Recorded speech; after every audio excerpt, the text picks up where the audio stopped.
കണ്ണൂർ കാൾടെക്സിൽ വാഹനയാത്രക്കാരെ ശല്യം ചെയ്ത ഇതര സംസ്ഥാനക്കാരനെതിരെ കേസ്. രാജസ്ഥാൻ സ്വദേശിയായ ബോജ് രാജ് ബംഗതിക്കെതിരെയാണ് കേസെടുത്തിരിക്കുന്നത്. കണ്ണൂർ ടൗൺ പോലീസാണ് കേസെടുത്തത്. സിഗ്നൽ ജംഗ്ഷനിൽ നിർത്തുന്ന വാഹനങ്ങളുടെ ഗ്ലാസ് വൃത്തിയാക്കാൻ എത്തുന്ന സംഘം അപമര്യാദയായി പെരുമാറുന്നത് മീഡിയ വൺ റിപ്പോർട്ട് ചെയ്തിരുന്നു. അലവിൽ സ്വദേശി ശ്രീലയ നൽകിയ പരാതിയെ തുടർന്നാണ് പോലീസ് ഇടപെടൽ.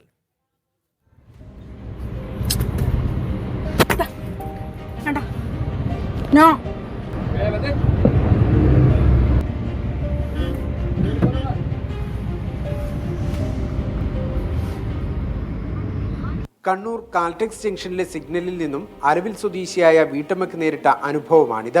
സിഗ്നലിൽ കിടക്കുന്ന വാഹനങ്ങൾക്കടുത്തെത്തുന്ന സംഘം അനുമതിയില്ലാതെ ഗ്ലാസിൽ പ്രത്യേക ലായനി തളിച്ച് വൃത്തിയാക്കാൻ തുടങ്ങും. വേണ്ടെന്ന് പറഞ്ഞാലും അനുസരിക്കാതെ ഗ്ലാസ് വൃത്തിയാക്കി കഴിഞ്ഞ ഉടൻ പൈസ ആവശ്യപ്പെടും.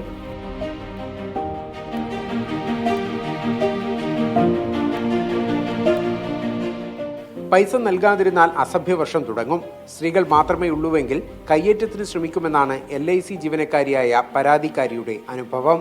വല്ലാത്തൊരു പേടിപ്പിക്കുന്നത് പോലെ വല്ലാത്തൊരു ഇതായിട്ടാണ്. പിന്നെ അടിക്കാൻ പോകുന്ന ഇതാക്കി. ഇപ്പോൾ ഗ്ലാസ് പൊക്കിയത് കൊണ്ട് എനിക്ക് അടി കിട്ടിയില്ല. പിന്നെ അതിൻ്റെ കൂടെ ഒരു ലേഡി ഉണ്ടായിരുന്നു. അവരെ കുറച്ച് മുന്നോട്ട് വേറൊരു വണ്ടി തുടക്കുന്നുണ്ടായിരുന്നു.